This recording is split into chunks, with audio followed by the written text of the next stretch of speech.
good afternoon, good evening, wherever in the world you might be. Welcome to the Team Flow Institute's last webinar in our Summer of Flow Series 23, The Future of Human Work in the Era of AI, Unlocking Your Team's Potential.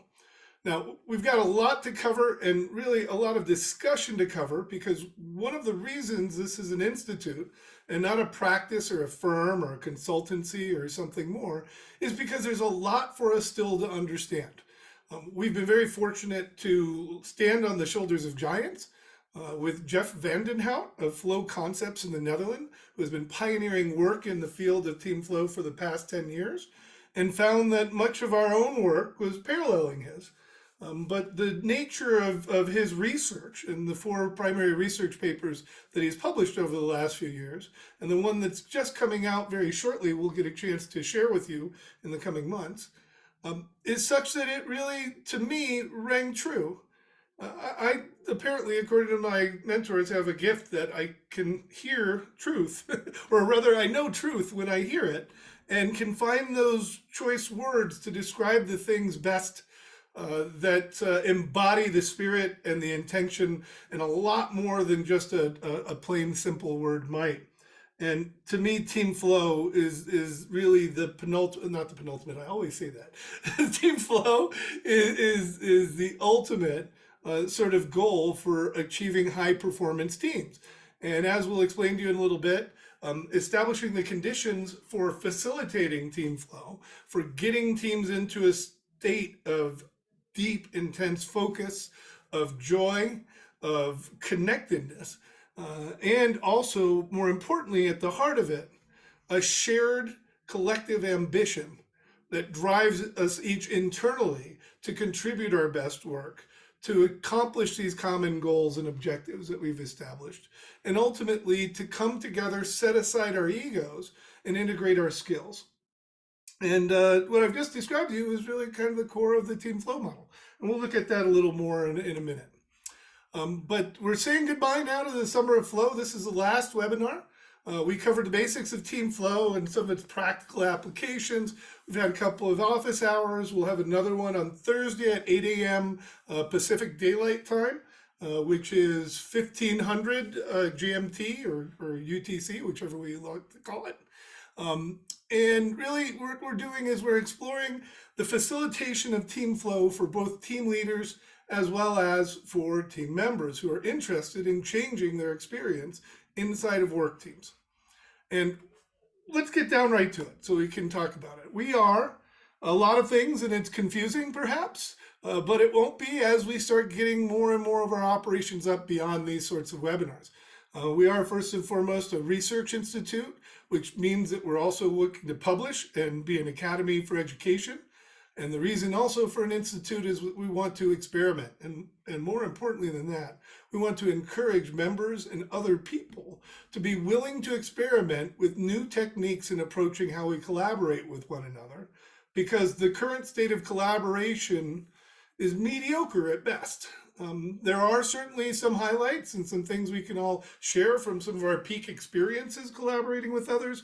But generally speaking, it's difficult, it's challenging to understand each other, it's difficult to maintain alignment, and there's a lot of other issues that prevent us from actually always operating at our best. Many of you will probably look to think of this in terms of the cultural environment at a given organization or with a given team, and that is certainly at the heart of our work at the end of the day as well.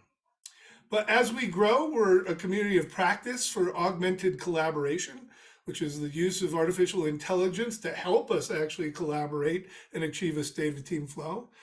In fact, that's actually happening right now without even knowing it, because we've got a recording of this session going on, which will be fed into an artificial intelligence to create a transcript to allow us to actually tap into the wisdom and the experiences from the participants in all of these different webinars across time as we build our own team flow bot for use by the Team Flow Institute members.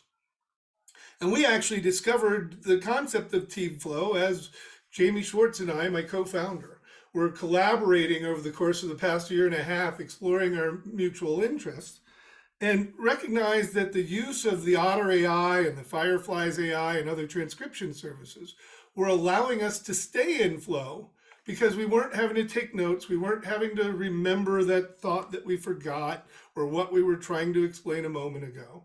We were able to instead stay in the moment, stay connected, stay together, and be able to make much more progress than if we were operating under our normal tendencies, which I'm not sharing too much to say that we both have some minor ADD tendencies, and that causes its challenge a lot of times in a lot of different teams.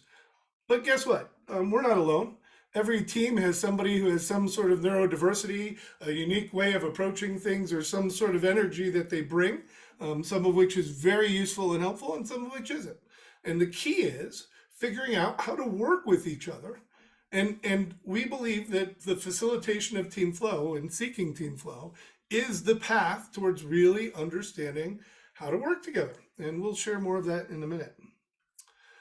So far, we've had 3 webinars that you can find on teamflow.institute: the power of team flow, creating the conditions for team flow, and the role of leadership in fostering team flow. And of course, this is all one continuous narrative. And today we're going to be getting into a little bit more about the impacts of artificial intelligence on team flow and how we can actually look at the future of human work in the age of AI. So we'll get there in a second. But first, sort of mea culpa. I have, and I think a lot of people have been feeling this, from at least those that I've talked to, a lot of FUD going on right now. Now, FUD is a acronym here. If you're not familiar with it, it stands for fear, uncertainty, and doubt. The pace of change today is so incredibly accelerated. I don't know, if slides that I made 2 weeks ago are valid in some cases. So I'm feeling this sense of ugh inside of me and not quite sure. I certainly don't feel like a master today. So that's another important element to look into, because it's not being a master. It is the pursuit of mastery. It is like courage and fear. It's not so much that we have fear. It's the courage to show up in face of it anyways and continue to act and continue to do more. And doubt, doubt to me, we can transform into questions. And that's what I want to do today. I've got a couple of questions that I want to ask of you and share, and for us to discuss together, and hopefully move that FUD monster that is so overbearing and scary in our future into a little something maybe a little more cuter, although those claws scare the heck out of me, a little more softer to deal with and not so scary at the end of the day. And so appreciate you joining me with this journey at this time.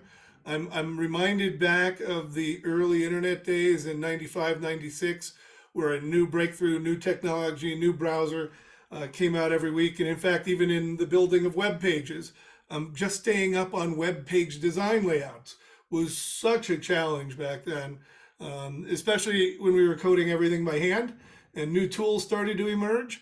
And that's pretty much what we're seeing with artificial intelligence today. So many different things are happening. It's really tough to stay on top of it. But that's also one of the reasons why we didn't make this the Artificial Intelligence for Collaboration Institute, because the artificial intelligence is just another tool that augments our humanity, that makes us better, that improves our ability to perform. And if we're really looking at what's important to society and our socioeconomic foundations and to our own well-being, the continuing functioning, or the continuing ability of us to work better together is what determines our ability to create value today. Now, certainly there are the Steve Jobs and the Da Vincis of the world and the single geniuses out there, not meaning to say that they aren't. But by overwhelming majority, it's teams that actually put this together. And in looking at the research around team science over the last 25 or 30 years that I've been interested in paying attention to this and learning myself, stumbling upon team flow really is the pinnacle of that work and that effort. And so we're really happy to step behind team flow and the work that Jeff Vandenhout's been doing, and to further expand that to help more people get into that state. Particularly distributed teams have a whole nother set of challenges so that they can actually perform at their best. And more importantly, for me personally, not suffer the slings and arrows of outrageous organizations or outrageous organizational cultures. What can we do to actually reestablish the baseline as we look in this pivotal moment of society when AI is literally going to redefine what work means? But again, before we get into all of that, let's talk about flow itself. So what is flow? Well, I can never pronounce his name very well, but Mahali uh, has. Hello? Somebody can do it? Who can do it? Anyone? I'm sorry. I can. Good to see you. Thanks for dropping in. I just turned to the right to see you all here. Jamie, can you give it a try? No, that's okay. Okay, so we all know he's brilliant, right? And I hope you all have had a chance to read this book, or at least you're familiar with the concept of flow, because it's this sort of state of being so completely immersed in an activity that you lose sense of time oftentimes. You get clarity, and all of a sudden our brain's really firing on all cylinders, but we're also, in some form of synchronicity with one another. Whether it's a syncopation or if it's just on the same wavelength, sharing a vibe, we're looking at expanding that feeling that we have when we're really in a deep flow state to a state of being in flow with others. And in that sense, leads to a heightened state of collaboration and productivity, which there goes that word again. We have some challenges with the word of productivity as we start looking at knowledge work, which we'll be talking about more as we go forward. So this question has been one that's been on my mind since my first startup in 1994, 95.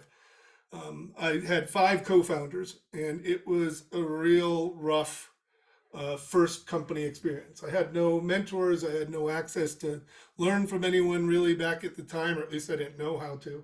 But we started trying and got some people involved, but it failed. That's the end of it. It just failed.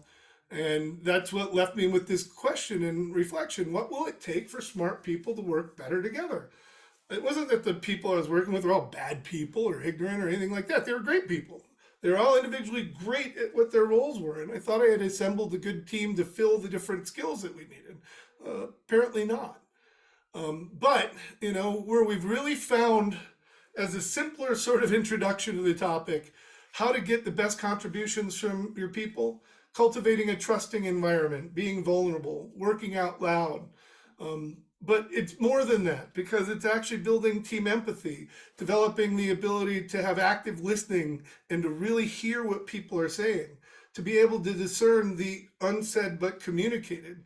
And yes, to enhance the team intelligence, which doesn't necessarily mean making someone on the team smarter or bringing a smarter person into the team. It means understanding and understanding the team itself, and understanding what is needed or what is missing from their ability to continue to collaborate well together. And enhancing team intelligence is about finding that right person who can bring in the right energy, the right expertise, the right sort of empathy, the right sort of leadership, technical skills, whatever it might be, that is that missing thing from the current team. And then, of course, more broadly, as a bigger part of that, as we'll be looking at a little more closely, how to create the conditions for team flow. And we've got a big kind of answer for that in the culture plan, which we'll be introducing in a little bit. Before we go further, though, let's look right at team flow. When Jamie and I first saw this model, we were kind of like, oh, wow, this kind of hits it. And it did it better than the way that I had been looking at it before. After I left Deloitte, I had found in my time there that the biggest problems in all organizations, large and small, was that people didn't do what they always said they were going to do. Now, that seems kind of obvious on the surface of it. If people aren't doing what they're supposed to be doing, how can a company succeed? It's not really possible. But as I started looking at it at the micro level, we realized that there wasn't a system of accountability, and that what we really needed to do was facilitate difficult conversations to bring about clarity, to create alignment. And for me, that was why we called the company Aligned, ALYND, to get people aligned at an individual basis, within a team, then at a team basis beyond that. And what Jeff Vandenhout has hit upon that is really so brilliant is that the center of this all is not the alignment. Alignment is a part of it for sure. We align personal goals and business objectives, certainly. But it was collective ambition. And the reason why that's so important is because it's an internal drive to actually be a part of that team, to actually be a part of the mission, to be creating the vision, to be living on in a shared purpose with one another. And of course, that's defined outward from there, needing to start with psychological safety, being able to integrate our skills, being able to actually maintain commitments to one another. And then a little bit broader on that stuff, of course, having the unity and the holistic focus, establishing the culture of trust, and not productivity, but progress. It's not how much stuff you necessarily get done in a given hour. It's how much progress are we making towards our goals. And that's a different dynamic, and that's a whole longer conversation that's not the subject of today, but I did want to point that out. And more importantly, as we look at this as a whole, it's a feeling, it's a state of being that we can achieve when we're actually all in it together, of common mind, working in the same direction, and being able to clearly communicate with one another throughout that process. And today, as we look at it, a lot of project managers are managing the Gantt charts and the projects and the technical deliverables, but they're not necessarily fulfilling the pastoral roles, the roles of professional development, the conflict resolution components, and the humanity that actually is the heart of our collaboration. So this is where we're looking at an opportunity as all these things come together to redefine the role of a project manager into one of a team flow facilitator, who is also somebody who leverages AI for the benefit of the team while serving as the coach, the project manager, the workspace designer, the workflow designer, and really a lot more inside the team. So before we get going any further, Jamie, is there anything you'd like to add while you're here today, or that I've missed? And then after Jamie, it's definitely a couple of questions, and we'll get into the heart of the presentation. No, just to apologize for my tardiness. I'm just excited to keep going. No worries. Eric, Ken, Pavel, any questions before we get going? No, this is interesting. So let's Chris, I was just wondering about the project management piece that you're talking about. There certainly is a whole project management institute. Yep. And I don't know if you or Jamie have experience in it, but I mean, I've had Yep. project managers, so that's a key to me. Have somebody that's a facilitator that's going to guide the change in how we work to have better team flow. I'm still learning. I'm glad to be here. Thank you. Well, thank you for joining. I appreciate it. Yeah, PMI is a great organization, great technical skills, and in fact, I wrote some stuff for them about 2 years ago on this, and envisioned the idea of a full stack project manager. And I may be incorrect in this, but I believe that language is magic. It is magical. It has the power to cast spells, literally, by the choice of our words and whether or not we use positive or negative connotations and energy with it and more. And so I think a part of this, as I'm looking at it, is moving from management to facilitation. I think that the phrase that comes to mind for me is, have you ever tried to manage your life partner, spouse or girlfriend or boyfriend? That's not really so great. Managing other people is something that we say as a common phrase, but when we get down to it, I don't know that people are to be managed per se.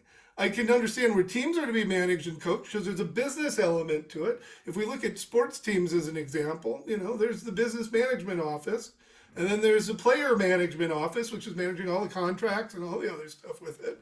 And then there's the coaches. And the coaches is where the performance is happening. And I just guess I would say that I don't think that there's been enough coaching, put into traditional project management. And that is one way of differentiation, as is the choice of language of moving to a team flow facilitator instead of a project manager, because what we're really trying to do with the team is getting them to work at their best together together, delivering their best work ever. And anyway, as we get into this era of, the nature of human work in the age of AI, this is going to be even more important, that it's about that connectedness, it's about that cohesion. And if that's the case, about our uniquely human traits that create value, this new approach is going to need to be integrated in some way. Now, it certainly is something that we expect a lot of people with PMI certificates to supplement perhaps with some of our work. I certainly imagine PMI to have a perspective on AI.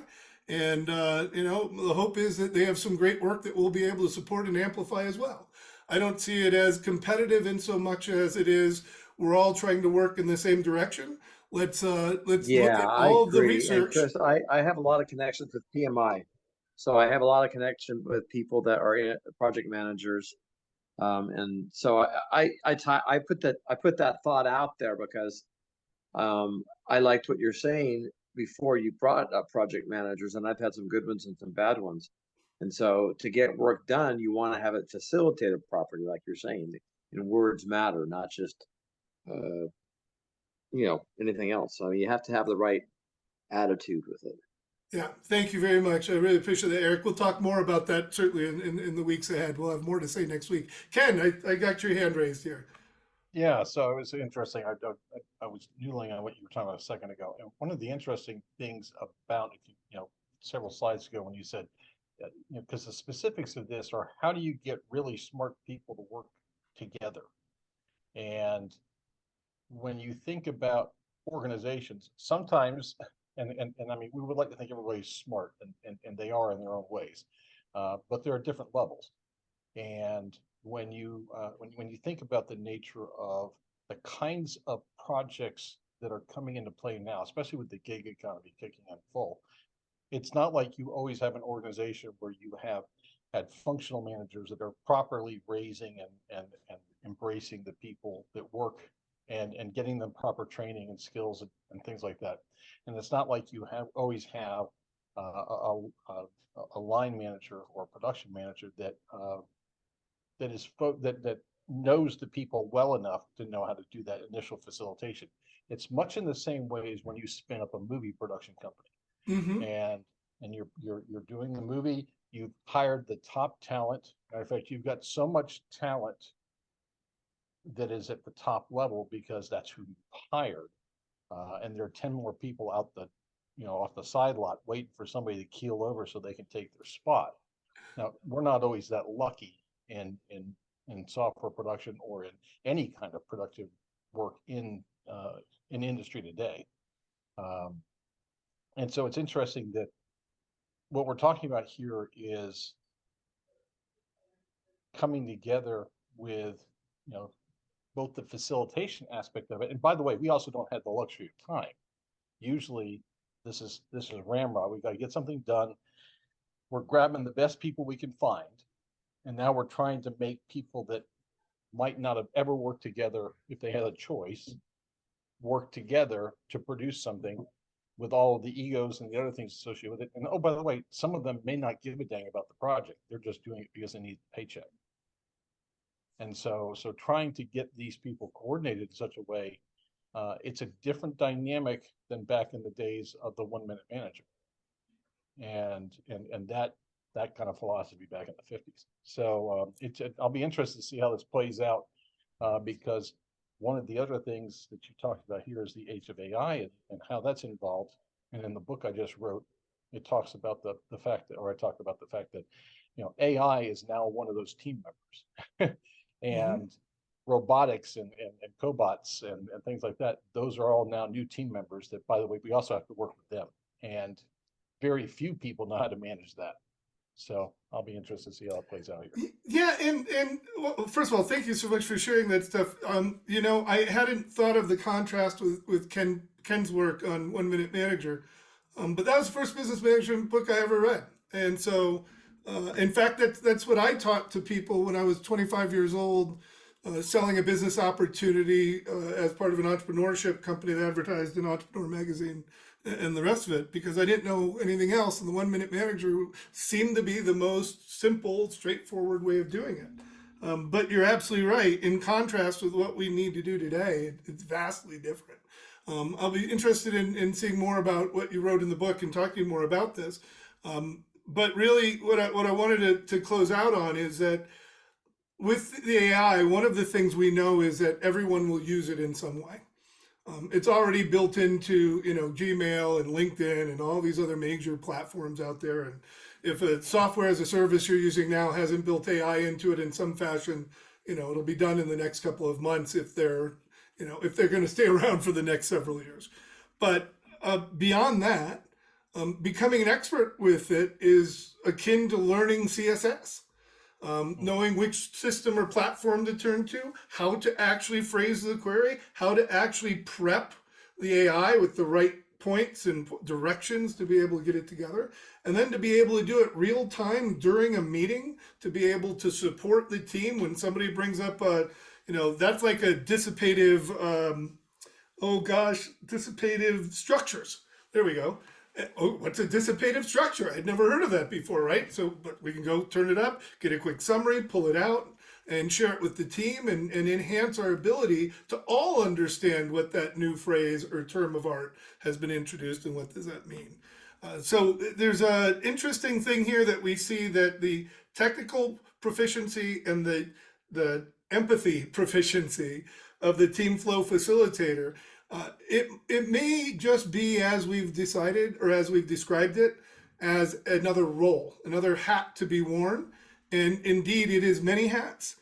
So we do believe that project managers, product managers, and of course, any kind of other emergent natural leader on any team can be applying and deploying these principles. But what we're looking at is mapping the rituals, the protocols, the systems, the approaches, the methods, the mindsets that work best in which different situations to make them more accessible for when we need to do something with it to help us move forward in accomplishing our objectives. Jamie. Part of what Chris and I talked about when we were kind of going back through how far back in history do we go here when we talk about organizational design? And we honestly went all the way back to division of labor. When you first had one person would do everything, and as soon as it was more than one person, and the outsized efficiencies that come from that division of labor brought all those amazing benefits, but it also introduced a problem, which is egocentricity, something we're never, ever going to get rid of, but it's never been dealt with truly. When you have executives and managers and teams all they're thinking from a holistic perspective of what's right for the team. If I'm a worker, what's right for the team is going to be right for the company. If I'm a manager, just give everybody what they want. Well, it's going to work. Or an executive saying, if you just come back to the damn office, this will all work.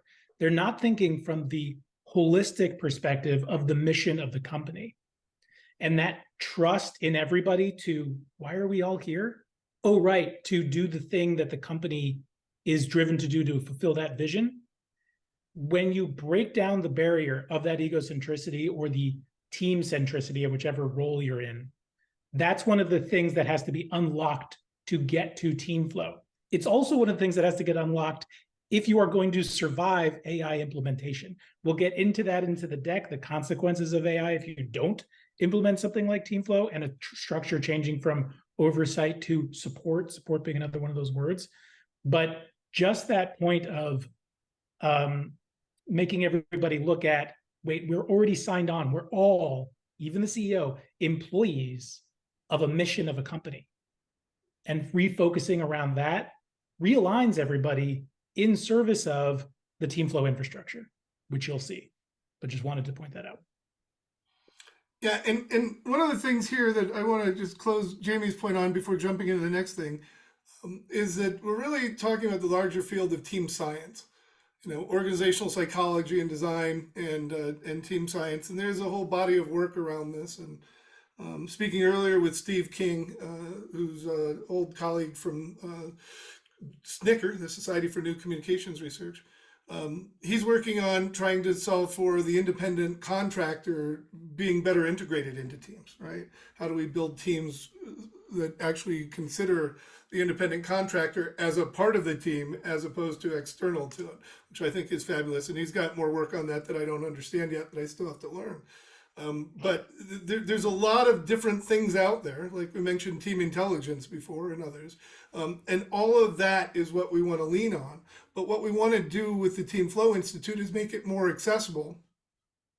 And following in our understanding of the world's adoption curves and Jeffrey Moore's chasm and all the other stuff we've learned about over the years, to make it more meaningful, to have Team Flow itself be kind of this place that we're aspiring to be, the state of mind we're getting to, what we're trying to create together, and to have that common understanding, as Jamie was pointing out, is what leads to the win-win-win sort of outcomes, where all of us can actually be winning because we're all driven to this collective ambition and we're all working together in common cause. I don't know if you've ever been on a sports team before, but I was fortunate to really screw up my back by playing football my senior year of high school. And in that process, learned a lot about teamwork and about how that feels when you're actually on top and winning, and when the practice is going well and everything else. And it is quite a motivating force. And actually the precursor to building team flow is actually to experience individual flow, and then to experience team flow. And we'll get more at that stuff later this fall. But with that said, in time already going out, holy cow, what is human work? That is actually a really interesting question. And in fact, the answers are pretty common. Back when I first saw AI, I was looking at it very simply. It's healthcare, it's education, it's the work we do as coaches, working with each other. It's interpersonal sort of stuff, right? That is now perhaps changing a little bit more, and even more importantly, we need to better define this as we look at using technologies to replace repetitive or dangerous activities. The example of human work in the era of AI, even as I look through this list of healthcare, education, arts, entertainment, social work, research and development, many of these things could be done by AI in years. And of course, people are already working on replacing customer support agents with artificial intelligence, and they've made a lot of progress in that area. So perhaps customer support won't be considered human work, but it'll be considered differentiating work for companies where they actually have real humans there to connect with other real humans. Because when we start looking at that nature, obviously, and again, going back to Moore's chasm model, there's going to be a lot of people who aren't in the same world as we are. And of course, we saw this with the outsourcing of call centers in the 80s and 90s overseas, where a lot of the customers, at least here in the US, were not happy about talking to an overseas agent instead of somebody from their own town, right? And that sort of thing. Now, there's a lot of reasons for that, but the reality is that's the public market perception, and we have to manage for that. But which of these will actually still be done as by humans in 10 years? To be seen. And this is a question we want to answer, and this is a question we want to answer with intention to lead to our ability to augment humanity with this technology instead of replacing us. We definitely want to be able to lean into letting companies know, if this is to be automated work, we're all for it. We're here to help you accelerate the things that should be automated. And also at the same time recognize what is permanently human work, at least for the foreseeable future.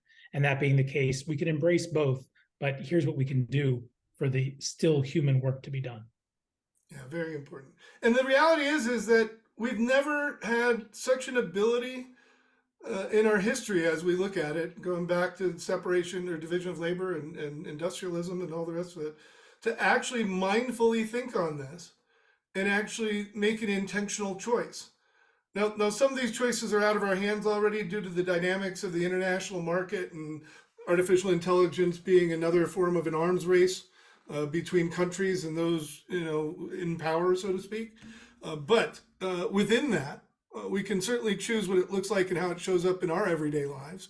And if we start looking at the economic implications, at the societal implications of it, we know how important it is that humans have dignity. We know that right now their dignity is being stripped in many organizations simply by the nature of the organization and the work itself and the culture that it presents. So we can solve for a lot of this, but let's start with the understanding of what is our human work and what is the repetitive work, or what is human work and what are tasks that AI can accomplish for us. You know, it turns out that even Pope John Paul II, I believe it was in about the early 80s, so 81 it looks like there, September of 81, came out with his encyclical stressing the priority of human labor, of human work over things, while criticizing the systems that don't embody these principles. This is, gosh, you know, we're 41 years ago now.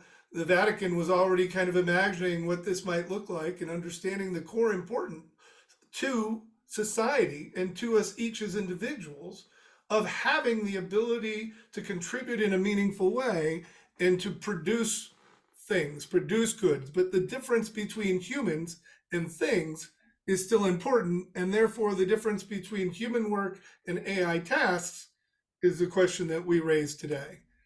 And if we start looking at that a little more closely, what are some of the aspects of human work? The environmental and cultural factors? Well, creativity and innovation, emotional intelligence, value-based judgment, interpersonal skills. And really it is those interpersonal skills, you know, the empathy, the ability to communicate, that is at the heart of it. And then again, the ability to like hear the unsaid but communicate it. How can we read between the lines? And then we get into another set, which is really interesting, because complex problem solving, learning and adaptability, craftsmanship, artisanal especially, and storytelling. These are all elements that have traditionally been looked at as human work. In fact, I would have included art in this before, but now we have Midjourney and Stable Diffusion and so many other things. And you know, without getting overly philosophical as to whether or not that is art, to see it without understanding any of the context of its creation, it is art. And so now we have AI doing what we thought previously to be only human things. And certainly it is learning and adapting right now. Certainly it has the ability to craft engineering structures that are infinitely stronger than ones we've previously imagined. And it certainly is doing some storytelling, although maybe not always that good yet. So I want to get into a question here because, you know, AI itself is changing what work means. I'm just wondering how you think differently, perhaps, of your work in the face of AI. What do you think differently about your work now that you have artificial intelligence tools to help you to actually do it? Or are you actually using artificial intelligence tools yet to improve your progression towards completing your objectives? Eric, please. Yeah, my last gig was with Accenture. I'm between jobs now, but what I'm seeing, the thing I can do for my personal interest and for professional interest, when I have questions, instead of Googling the question, I can use Bard or whatever, Chat GPT, and ask it, and it can give me that next level up to get me started on the next question I might ask. So I'm starting to use it just now. So it's new for me, really. And so how do you imagine it's going to change what work you actually do going forward right now? I'm not sure I know about that yet because it's just I was already doing a job that was about automation. Um, yeah, it's hard to tell how it'll affect what jobs I might get or how I might Yep. use AI on the job for better what is it called? For progress, not Yes. productivity. So I don't know. I don't know No, yet. no worries, Too Eric. soon for me Totally to know. understand. And again, that's where I started with the amount of FUD that I'm feeling every day. And that's why I wanted to ask this question, is because I want to look forward a little bit. Ken, how about yourself? So I was using it actually this afternoon. So one of the interesting about things like ChatGPT and generative AI is you can either look at it as a replacement or as the assistant you don't have money enough to pay for, but you really want.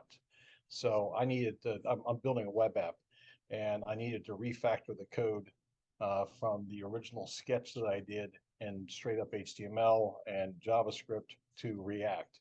So I took chunks of the code that I've done and I said, refactor this as React components.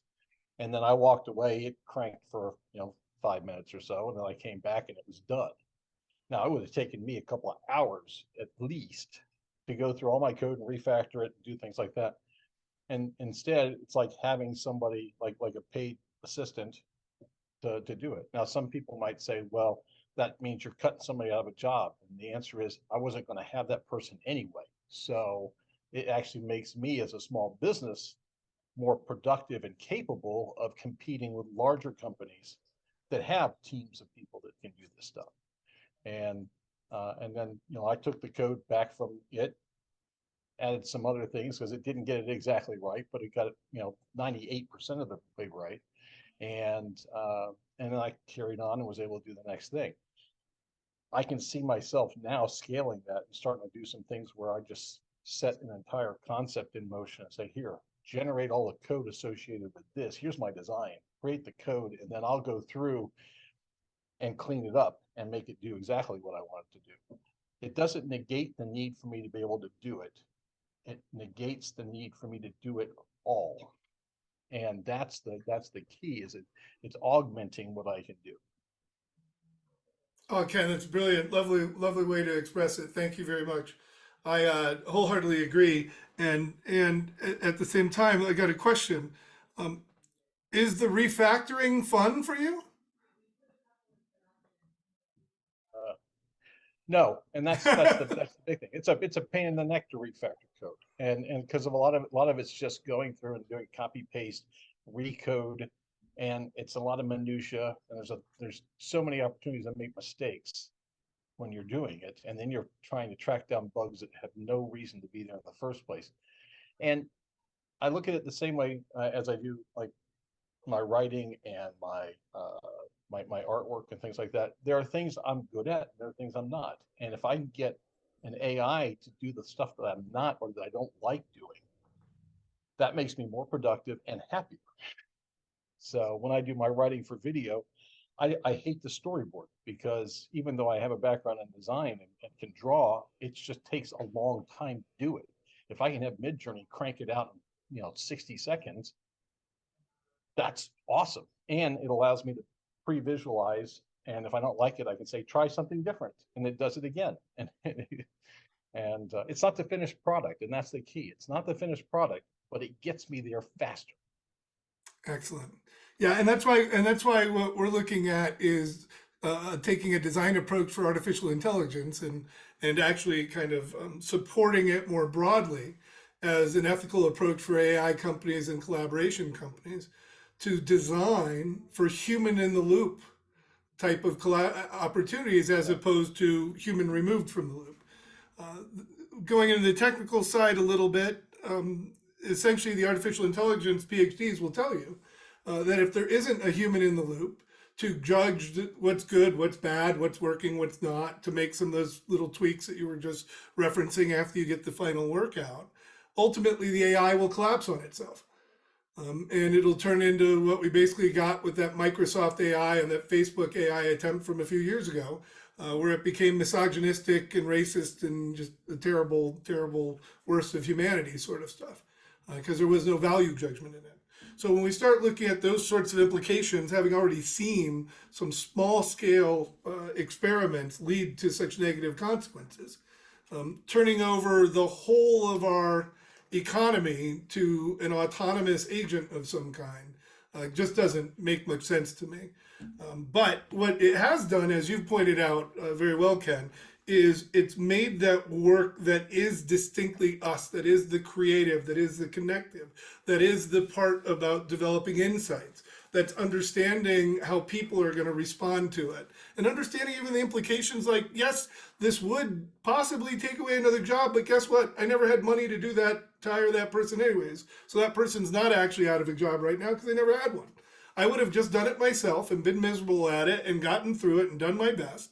And I would have spent another 12 hours on that I could have had for my own well-being, or for coming up with other functions, or for talking to other potential customers or users of the product to be able to gather more insights, to be able to make it even more valuable and useful to the individuals we're trying to serve. And of course, at another level, even beyond that, what we're looking at doing is serving the whole of the market. And how do we actually make it so that what we're actually building is good for more people and able to be produced in a way that makes us profit so we can sustain ourselves and we can invest into our future and into our families and into our communities and everywhere else, and be an important integral part of a community and our overall society. This is all about humanity, and it's about their next phase of humanity. And it's a really challenging and exciting time. And it's one where, I hope more people can have an experience or an understanding as Ken described, because I certainly have had similar. But I see we're here at time now, so let me just jump ahead right to the end. There's a whole bunch of fun stuff still to cover in this. Trying to get it all in an hour is kind of hard. But one last thing here on Team Flow, and then I'll just go to the closing slide.